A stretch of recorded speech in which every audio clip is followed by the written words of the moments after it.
براہ راست آپ کو لے چلیں گے گجرانوالہ. وزیر اطلاعات و نشریات عطا تارڑ اس وقت گفتگو کر رہے ہیں اور ان کے کہنے پہ بہت ساری شکیں نکالی بھی گئی، مگر یہ اپنی جگہ پہ یہ نہیں ہو سکتا کہ اس کی آڑ میں 9 مئی جیسے واقعات کو ہم فراموش کر دیں، بھلا دیں یا اس پہ کوئی کمپرومائز کر لیں.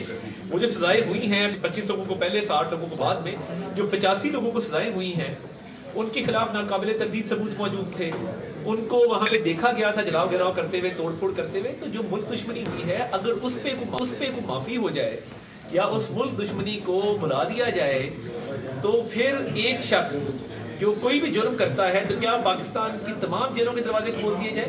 تو یہ قتل مقصد نہیں ہے. جو جرائم اپنی جگہ موجود ہیں مگر استحکام کے لیے، معیشت کے لیے، سیاسی استحکام کے لیے آگے بڑھ رہے ہیں. تو ڈی جی ISPR نے جو کل پریس کانفرنس کی بڑی وہ مفصل تھی ہر حوالے سے. انہوں نے دہشت گردی کی جنگ کے حوالے سے، 9 مئی کے حوالے سے، 26 نومبر کے حوالے سے بڑی تفصیلی تبادلہ خیال ہوا. اور میں سمجھتا ہوں کہ انہوں نے بڑا ہی احسن طریقے سے تمام چیزوں پر روشنی ڈالی ہے. ایک تو وہ بہت، میں سمجھتا ہوں کہ اچھے طریقے سے انہوں نے وہ کیس پریزنٹ کیا، نمبر 1. نمبر 2، جو 9 مئی کے کیسز تھے جن لوگوں کا ملٹری ٹرائل ہونا تھا اور یہ سمجھا جا رہا تھا کہ یہ لوگ فوجی تنصیبات کے اندر گئے ہیں، شہداء کی یادگاروں کو مسمار کے ان کا فوجی عدالتوں میں ٹرائل ہوا جیسے پوری دنیا میں ہوتا ہے. اور فوجی ٹرائل کا یہ مطلب نہیں ہے. فوجی ٹرائل کا مطلب یہ ہے کہ وکیل کا حق حاصل ہے، فیملی سے ملاقات کا حق حاصل ہے، ریکارڈ تک رسائی کا حق حاصل ہے.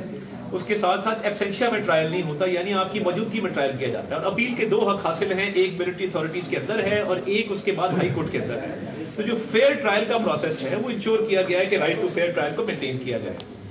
دوسرا، جو لوگ یہ سمجھا جاتا تھا کہ فوجی تنصیبات پر حملہ نہیں کیا، ویسے جلاؤ گراؤ کیا ہے یا توڑ پھوڑ کی ہے، ان کا ATC کے اندر ٹرائل ہو رہا ہے، ان پہ دہشت گردی کے مقدمات ہیں.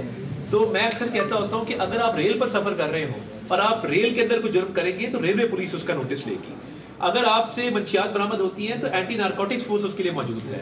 اگر آپ کوئی کرپشن کرتے ہیں تو اینٹی کرپشن کا پرچہ ہوتا ہے. اگر آپ کوئی میگا کرپشن کرتے ہیں نیب کا پرچہ ہوتا ہے اور نیب کی کورٹ میں یہ معاملات جاتے ہیں. ڈرگ کورٹ بھی موجود ہے، FIA کورٹ بھی موجود ہے، نیب کورٹ بھی موجود ہے. ہر طرح کی کورٹ پورے پاکستان میں موجود ہیں. تو جب آپ ایک دفاعی تنصیبات کے اندر جا کے اس پر حملہ کریں گے تو پھر ملٹری ٹرائل ہی ہوگا.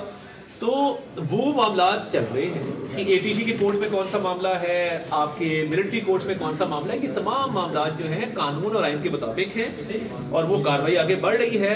اور میں سمجھتا یہ ہوں کہ جو منصوبہ ساز تھے 9 مئی کے اور جو ماسٹر مائنڈ تھا اس کے خلاف بھی جو کیس آگے بڑھنا چاہیے، کیونکہ یہ اجرت میں نہیں ہوا. ان کیسز کو باقاعدہ طور پہ 2 سال لگے ڈیسائیڈ ہوتے ہوئے کہ پروسیکیوشن ہے، ایویڈنس ہے، کراس ایگزامینیشن ہے. بودل صاحب ماشاءاللہ ورلڈ ریکارڈ ہولڈر ہیں، 11 دفعہ بار کے صدر رہے ہیں. یہ معاملات، لیگل معاملات کو سمجھتے ہیں کہ ٹرائل میں کیا کیا چیزیں انوالو ہوتی ہیں. فرد جرم عائد ہونا، اس کے بعد ٹرائل کا مکمل ہونا. براہ راست مناظر آپ کو دکھا رہے ہیں. سبسکرائب کریں اور بیل دبائیں تاکہ کوئی خبر رہ نہ جائے.